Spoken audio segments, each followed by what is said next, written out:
What was the closest the world ever came to a nuclear war? The Cuban Missile Crisis of 1962, a tense 13-day standoff between the United States and the Soviet Union.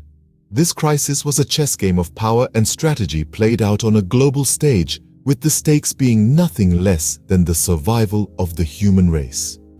To understand the gravity of the Cuban Missile Crisis, we must first put it in the context of the Cold War. The Cold War was a period of tense rivalry between the United States and the Soviet Union. Two superpowers with vastly different ideologies. This was not a traditional war fought with bullets and bombs, but a war of ideologies, political maneuvering, and the threat of nuclear annihilation. In October of 1962, the game took a perilous turn. US spy planes flying over Cuba made a chilling discovery. Soviet ballistic missiles were being installed on the island. These were no ordinary weapons. They were capable of carrying nuclear warheads that could reach major cities in the United States in a matter of minutes. The Cold War had suddenly become very hot. The deployment of these missiles was a daring move by the Soviet Union. Cuba, led by Fidel Castro, was a communist ally just 90 miles off the coast of Florida. By placing missiles there, the Soviets had effectively brought the nuclear threat to America's doorstep. These missiles were not just a threat, they were a clear and present danger to the United States. The world watched, breathless, as the two superpowers locked horns over Cuba.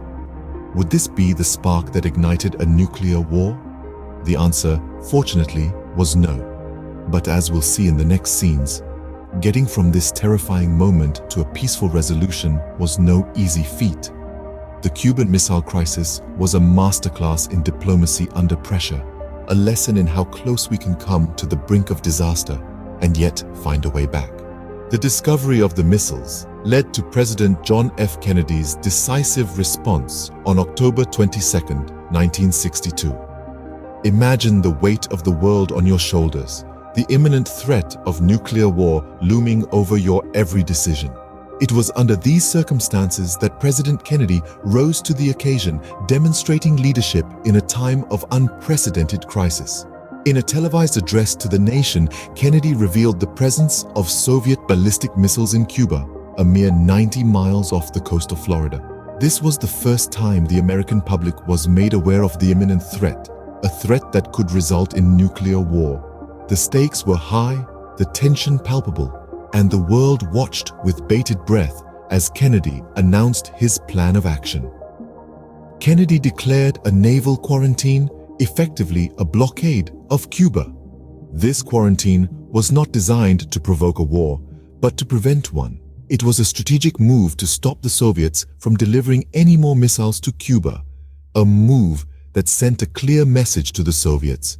The United States would not stand idle while its national security was at stake. Moreover, Kennedy demanded the immediate removal of the missiles from Cuba. His words were firm, his intent clear. There would be no negotiation on this point. Any attack from Cuba would not be perceived as an attack from Cuba alone, but as an attack from the Soviet Union, and would be met with a response fitting of a nuclear aggressor. Kennedy's address was not just about laying out the facts or the plan of action. It was about instilling confidence in a nation gripped by fear. It was a call to unity, to strength, to resilience. It was a message to the Soviets, yes, but also a message to the American people that their president would do everything in his power to ensure their safety. Kennedy's firm stance set the stage for a tense confrontation between the superpowers. It marked the beginning of a high-stakes diplomatic chess game where the wrong move could lead to nuclear disaster. His response to the crisis would come to define Kennedy's presidency and forever shape the course of the Cold War. The United States implemented a naval blockade, effectively preventing further shipments of missiles to Cuba. This move was a strategic chess game on the high seas, where the stakes were unimaginably high. The blockade, a term intentionally avoided by the Kennedy administration, which preferred the less aggressive term quarantine, was a show of force and an ultimatum to the Soviet Union. This was not just a fleet of warships cutting off a trade route. It was a tangible manifestation of the ideological war between the two superpowers. It was a standoff where each side was waiting for the other to blink first, to back down, or to escalate the conflict to a point of no return. The naval blockade was a perilous dance of military might. Each move was calculated, each decision weighed heavily on the leaders of both nations. The US Navy, armed to the teeth and ready for any eventuality, patrolled the waters around Cuba, intercepting and inspecting ships to ensure no further military equipment reached the island. The blockade was a strategic success for the United States. It prevented the additional deployment of nuclear weapons within striking distance of American soil. But it also had a psychological impact.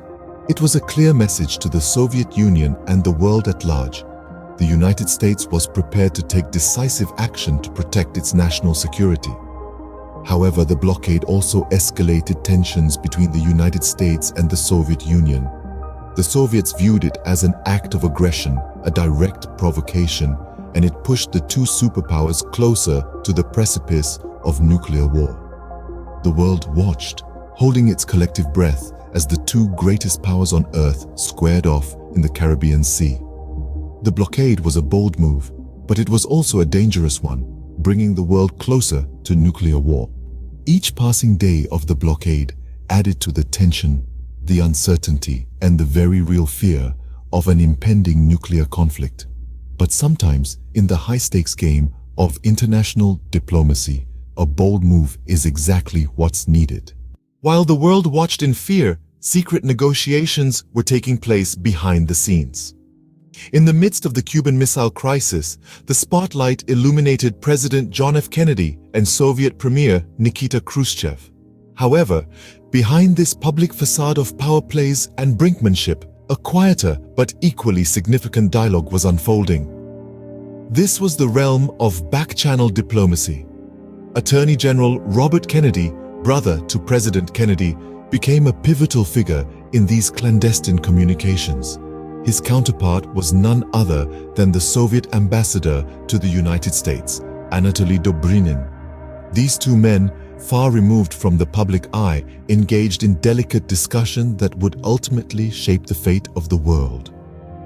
Back-channel diplomacy is often employed in times of crisis, when official channels may be hampered by political posturing or bureaucratic red tape. It offers a discreet platform for candid conversation and negotiation away from the glare of the international stage. In this case, Robert Kennedy and Anatoly Dobrynin navigated the treacherous waters of Cold War politics. Their objective? To secure an agreement that would defuse the ticking time bomb of the Cuban Missile Crisis. The stakes were high. The United States was adamant. The Soviet missiles in Cuba had to be removed. But the Soviets had their own demands. They sought assurance from the United States that it would not invade Cuba. The negotiations were tense, the pressure immense. Yet amidst this turmoil, Kennedy and Dobrynin managed to find common ground. The United States committed not to invade Cuba, while the Soviet Union agreed to dismantle its missile bases on the island. In a twist that remained secret for years, the United States also privately agreed to remove its own missiles from Turkey. This concession was not part of the public narrative, but it was a crucial piece of the puzzle that allowed both superpowers to save face. The back-channel diplomacy was a crucial element in resolving the crisis, demonstrating the power of negotiation in averting disaster. This clandestine dance of diplomacy underscores the crucial role that negotiation and communication play in resolving international conflicts, a lesson as relevant today as it was in October of 1962. After 13 tense days, a resolution was reached that averted nuclear war. President Kennedy and Soviet Premier Nikita Khrushchev found common ground in the face of potential disaster. The United States made the pledge not to invade Cuba, a promise that provided a measure of security to the small island nation. In return, the Soviet Union agreed to dismantle their missile bases in Cuba, easing the immediate threat to the United States. Behind the scenes, another agreement was reached. The United States committed to removing its own missiles from Turkey on the doorstep of the Soviet Union. This move furthered the balance of power and signaled a willingness on both sides to avoid escalating tensions. The Cuban Missile Crisis, one of the most perilous moments of the Cold War, ended not in destruction but in a new understanding of the need for arms control and peaceful resolution of conflicts.